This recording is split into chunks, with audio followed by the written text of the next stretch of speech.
Hello students, how are you? I hope you all are doing well. Stay home, stay safe. So today we are discussing about the nature of management. So what do you mean by nature of management? Let's discuss one by one. So management can be said as a art, science and profession. So how the management have a characteristics of these followings? Let's study one by one. So the first one is management as an art. Art क्या होता है? Dance करना? Yes, it is an also an art. गाना गाना? Yes, it is an also art. Cricket खेलना? Yes, it is also an art. So art is you acquire a knowledge in a particular area or a particular field and present that particular knowledge in your personalized way. ठीक है, अरिजीत सिंह भी गाना गाता है and Sonu Nigam भी गाना गाते हैं, but they both are singing in a different way. So they acquire that knowledge, but how they are presenting in the front of the public, that make them unique. So management is also like an art, because you acquire the knowledge in the different field of management and how that knowledge you are applying in your real life. That makes the management as an art. So yes, management is an art. So let's discuss which characteristics management is having as an art. So first one is the existence of the theoretical knowledge. देखो arts के अंदर भी क्या है, बहुत सारा theoretical knowledज available है. चाहे आप किसी भी फील्ड में जाओ, अगर आप सिंगिंग में भी जाते हो तो वहाँ पे भी बहुत सारा लिटरेचर अवेलेबल है. आप एक्टिंग में जाते हो तो थिएटर एक्टिंग के बारे में आपने सुना होगा. तो वो एक वहाँ पे भी आपको काफ़ी कुछ पढ़ना पड़ता है, काफ़ी स्टडी करनी पड़ती है कि आप अपने एक्सप्रेशन को कैसे एक्सप्रेस करोगे. ठीक है, वहाँ पे भी आपको बहुत सारी चीज़ें पढ़नी पड़ती हैं. सो same like they have a different field in the management where the lots of literatures are available, and the managers studies those literature and apply in their practical life in future. जो क्या है कि वो पढ़ने के बाद उसको future में अपनी लाइफ में उसे अप्लाई करेंगे. जैसे हेनरी फ्योल्स के प्रिंसिपल्स हैं, ट्रेलर्स के प्रिंसिपल्स हैं. There are others theory, X theories, Y theories and Z theories. These are the also management principles. पर इनको कैसे अप्लाई करना है, इनको स्टडी करने के बाद इनको कैसे अप्लाई करना है, ये मैनेजर्स को डिसाइड करना होता है. So yes, there are existence of the theoretical knowledge just like an art. Personalize application सबसे इंपॉर्टेंट. देखो एक सिंपल सी बात है कि अगर कोई आर्ट है तो हमें किसी एक इंडिविजुअल का आर्ट ज़्यादा पसंद होता है. जैसे अगर हम सिंगर्स की बात करें तो किसी को अरिजीत सिंह अच्छे लगते हैं, किसी को सोनू निगम अच्छा लगता है. They learn the music, but how they are expressing their music, that make them different. Same like in the management. See, manager जो स्टडीज करते हैं, लाइक ह्यूमन रिसोर्स मैनेजमेंट पढ़ रहे थे, उसमें भी वो ह्यूमन रिसोर्स मैनेजमेंट के अंदर जो लिटरेचर सभी कॉलेजेस में पढ़ाया जाता है, इंस्टीट्यूशंस में पढ़ाया जाता है, they are going to study same literature. But how this HR manager is applying that theoretical knowledge in his personal way, that make him different from the individual. तो जो बेसिक नॉलेज है वो varies करता है individual to individual. ठीक है, and how these theories they are applying in their life. So manager उसको क्या करता है, थ्योरीज को अपने हिसाब से अप्लाई करता है, किसमें, गिवन सिचुएशन में. ठीक है, जहां जैसी जरूरत है वहां पे वो वैसे डिसीजन लेता है. तो एक स्किलफुल मैनेजर्स क्या करता है, अपने यूनिक वे में उस थ्योरीज को अप्लाई करता है. See, there is no best management, but you get the maximum benefit from your theoretical knowledge as well as how you are applying in that particular theory in your way at the given situation based on practice and creativity. That is the most important thing. कि देखो art क्या है कि आप जितनी उसकी practice करोगे ना उतना वो बेटर होता जाएगा. ठीक है, लाइक अगर आप सचिन तेंदुलकर का पहला मैच देखोगे, ही वॉज वेरी नर्वस. ठीक है, उस टाइम पे पाकिस्तान के फास्ट बॉलर के सामने ही वॉज वेरी स्केयर्ड. ठीक है, if you listen his interview तो वो डरे हुए थे. बट कुछ टाइम बाद जब उन्होंने खेलना शुरू किया तो सामने बॉलर डरता था. तो प्रैक्टिस, जो उनकी प्रैक्टिस थी, एक मैच के बाद जब उन्होंने धीरे धीरे खेलना शुरू किया तो उनको प्रैक्टिस मिलती गई और वो अपने तरीके से खेलते गए. तो उससे क्या हुआ कि उनमें कॉन्फिडेंस आता रहा और उनका गेम और अच्छा होता रहा. पहले से ही अच्छा था पर और अच्छा होता रहा. So same like as an art, the management is also like that कि आप जितना उस थियोरेटिकल नॉलेज को क्रिएटिव वे में प्रैक्टिस करोगे, ठीक है, इन द डिफरेंट सिचुएशन। देखो सिचुएशंस का यहाँ पे क्या मतलब है भाई, अगर एक सिंपल सा केस ले लेते हैं कि अगर कोई एम्प्लॉय लेट आ रहा है, ठीक है, अब ऐसा होता है कोई एम्प्लॉय होता है लेट आता है, there different, there may be reasons. तो उस एम्प्लॉय को आप कैसे ट्रीट करते हो, कैसे डील करते हो, ये क्या हुआ, आपका एक सिचुएशन हुआ, और आप उसको कैसे डील करोगे ये आपके नॉलेज के ऊपर डिपेंड करता है और आपके एबिलिटी के ऊपर डिपेंड करता है। ठीक है, पहले साल आपने एक के साथ डील किया, आपको रिजल्ट पॉजिटिव मिला, फिर आपने क्या किया, उसी उसी प्रॉब्लम को किसी दूसरे तरीके से भी हैंडल करने की कोशिश की, क्योंकि आपको लगा कि शायद इससे मैं ज़्यादा बेटर वे में तरीके से हैंडल कर पाऊंगा। तो यहाँ क्या हुआ कि आपने और अच्छा रिजल्ट मिला या खराब रिजल्ट मिला। तो आपको पता चला कि भाई पहले वाला जो मेथड मैंने यूज़ किया था वो सही था, ना कि दूसरा वाला। तो यहाँ आपको क्या मिला, आपने उसको क्रिएटिवली अप्लाई किया and you learn from your experience. So management के अंदर भी यही होता है कि वो अपने एक्सपीरियंस से, अपने ऑब्जर्वेशन से, स्टडी से लर्न करते हैं, and that's make them manager a successful manager. If we ask that management is an art, yes, the management is an art. There are the certain reasons I have given you. Just read that by pausing the video. You understand how the management is considered as an art. There are all the topics already I discussed. So let's discuss the other topic. Management is a science. Now, how is this considered as a science? Science होता क्या है? So science is the explain certain general truths and the general laws. ठीक है, और operations of a general laws. Like for example, तुमने ball ऊपर की तरफ फेंकी, तो ठीक है, लेकिन ऐसा है कि कैच पकड़ लेना, उसको देखते मत रहना, वरना क्या पता तुम्हारे सर पे लगे बॉल। ठीक है, क्यों लगेगी, because of the gravitational law. So science क्या है, जनरल ट्रुथ को स्टडी करता है, ऑब्जर्व करता है, एंड उस प्रिंसिपल्स को वो एक्सप्लेन करता है। ठीक है, so that is the basic features of the science. So let's see which characteristics the management having as a science.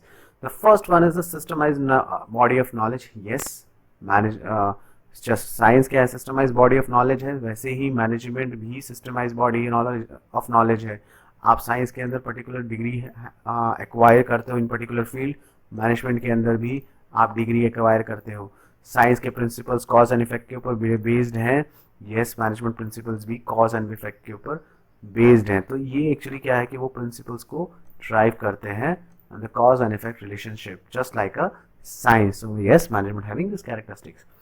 Principal based on experimentation. Yes, like scientific principles क्या होते हैं, they are based on the observation, they tested in the lab. एक आपने ball फेंकी ऊपर तो वो नीचे ही आएगी, तो भाई हमने उसको 4 बार प्रिंसिपल उसको करके देखा तो हर बार वही रिजल्ट आ रहा है।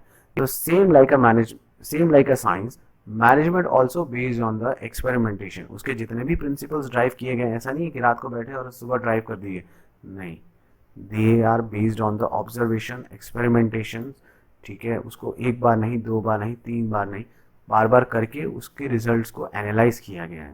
Then universal validity. Yes, management principles are universally valid. Universal validity का मतलब which is acceptable world wide.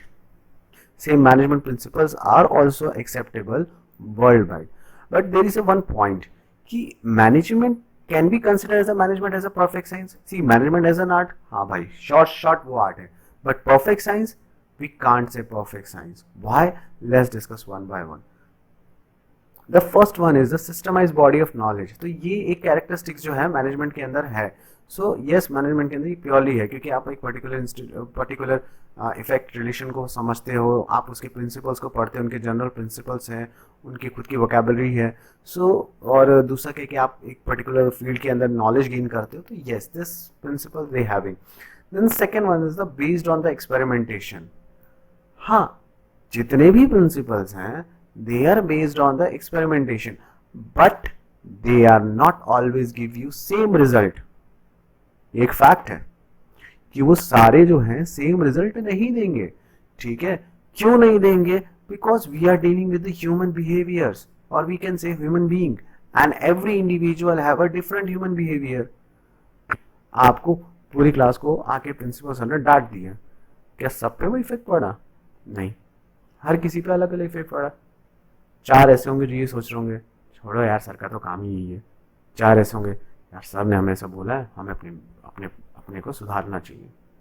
तो यहाँ पे क्या हुआ, हर किसी के ऊपर अलग इफेक्ट पड़ा। इस management principles, whatever the result they are getting, they are not same each and every time, they are not giving the same result every time, they get the nearby result. So on the basis of that, the principles of management and the theories of management has been developed, and because of that reason, because we are not getting the same result, the management cannot be considered as a science, but yes, the management is considered as the inexact science. Okay, so these characteristics partially having, or we can say they are not having these characteristics. Universal validity, अगर आप science के principles देखोगे तो it is give you same result in every situation, everywhere, ठीक है, in every situation. भाई आप चाहे जापान में बॉल ऊपर फेंको या अमेरिका में फेंको या इंडिया में फेंको, बॉल नीचे ही आनी है। वो ऐसा नहीं कि जापान में ऊपर जाएगी, अमेरिका में लेफ्ट साइड में जाएगी। बट मैनेजमेंट प्रिंसिपल्स क्या है, वो यूनिवर्सली एक्सेप्टेबल तो है, but they are used by the modifying that principles, ठीक है, मतलब वो यूनिवर्सली एप्लीकेबल नहीं हो पाते। क्यों? क्योंकि हर किसी का नेचर अलग है, ठीक है। अब जापान के अंदर जो प्रिंसिपल दिया गया, एक प्रिंसिपल दिया गया थ्योरी जेड, जहां पे एम्प्लॉय के ऊपर ही सब कुछ छोड़ दिया गया। अब भाई जापान के लोग कहते हैं कि मेहनती होते हैं, जहां तक हमने सुना है, हमने कहीं पढ़ा भी है कि जापान के लोग मेहनती होते हैं, अगर उनको तुम काम करने के लिए दोगे तो वो काम करेंगे, वो छोड़ेंगे नहीं। लेकिन किसी और देश में वो एप्लीकेबल है, हमारे देश में वो एप्लीकेबल है? शायद नहीं है, ठीक है। कुछ जगहों पे तो एप्लीकेबल है पर कुछ जगहों पे नहीं है। So management principles are have the universal validity, but they are not universally applicable. They can be modified according to the situation. Okay. So we can say this management principle do not have this characteristics.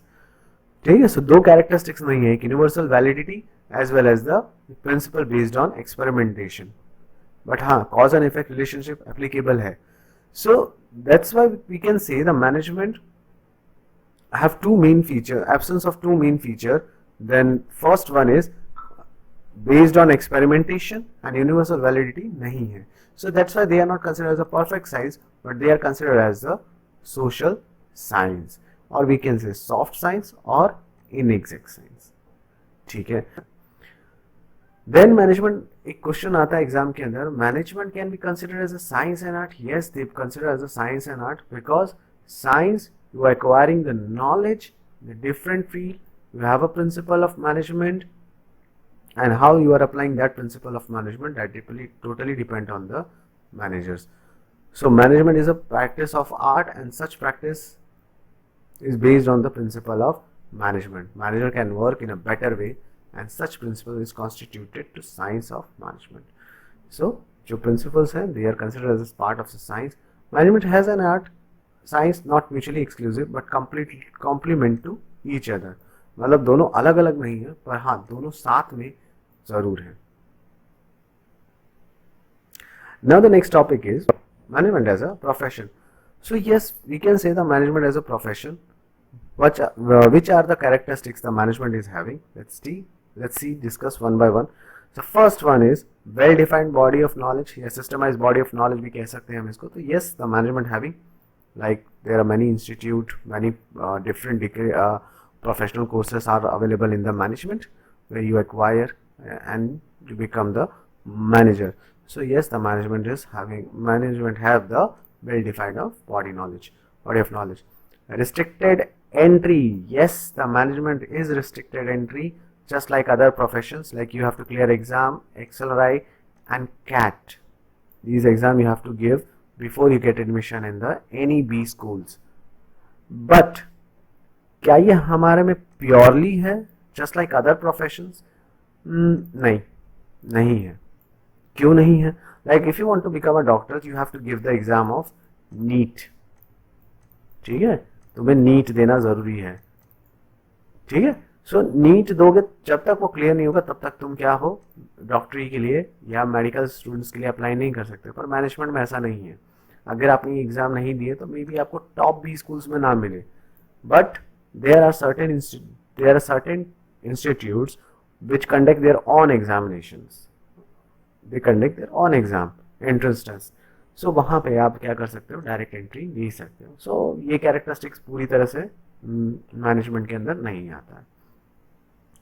Professional association, जैसे doctors का होता है, bar council, doctors का होता है Indian medical council of India, lawyers का होता है bar council of India, chartered accountant का है ICAI, ठीक है। और मैनेजमेंट का क्या है, ऑल इंडिया मैनेजमेंट एसोसिएशन। तो जैसे बाकी जितने भी हैं, they all are become the member of this association, ठीक है। उनका कंपलसरी रहता है, उनको डिग्री लेना नहीं बट मेंबरशिप लेना कंपलसरी रहता है, ठीक है। अगर उनके पास ये जो काउंसिल होती है, ये जो बॉडी होती है, ये उसके लाइसेंस को कैंसिल भी कर सकती है, या कहा जाए तो they will remove from their membership, तो वो उस चीज़ की प्रैक्टिस नहीं कर पाएंगे। बट मैनेजमेंट में ऐसा नहीं है। yes they have the association but they are not compulsory for every manager, ठीक है। सो हाँ, कह सकते हैं कि ये कंप्लीटली हमारा मैनेजमेंट का क्वालिटीज नहीं है, या प्रोफेशनल एसोसिएशन है तो सही पर पार्शली है। कोई होता है उसको मेंबर, कोई नहीं भी होता है। तो ऐसा नहीं है कि अगर वो मेंबर नहीं है तो वो मैनेजर नहीं कहलाएगा। He will be considered as the manager if he doing the work as a manager. Ethical code of conduct, ethical code of conduct क्या होता है, that which guides you the behaviour of the its member, ठीक है। जैसे doctors होते हैं तो उन्हें हिपोक्रेटिक का ओथ लेना पड़ता है कि वो किसी पेशेंट्स को ना नहीं बोलेंगे, चाहे वो कोई भी हो, ठीक, कोई दिक्कत नहीं है। तो वहाँ एथिकल कोड ऑफ कंडक्ट आ जाता है, ठीक है, कि as a doctor you have to follow that. But management के अंदर एथिकल कोड ऑफ कंडक्ट है बट प्योरली नहीं है, लेट डाउन है। Management of all India management association के अंदर there are code of conduct but that is not compulsion कि they have to follow, okay, so ये भी partially है। service motive, the basic motive of the profession is to serve their client interest, so yes their management are serving their client by giving the that they completing the whatever the target they are given, so they are try to maximize the profit of the organization by various way, ठीक है, by effective and efficient way। so yes management have a service motive but yes they are not also charging fees, instead of they are charging salaries, so we cannot say that service motive is totally present in the management, ठीक है। the managements are not born, they are made by how we are make the managers by knowledge which can acquire through education, training and experience। हम क्या करते हैं, management को education देते हैं plus उनको ट्रेन करते हैं, ठीक है। like their internship programs are there, they get the experience under the working in various senior managers and they become the competent managers, successful managers। so it is considered as the managers are not born but they are made by acquiring the knowledge, training and the experience। so thank you for today's, have a nice day।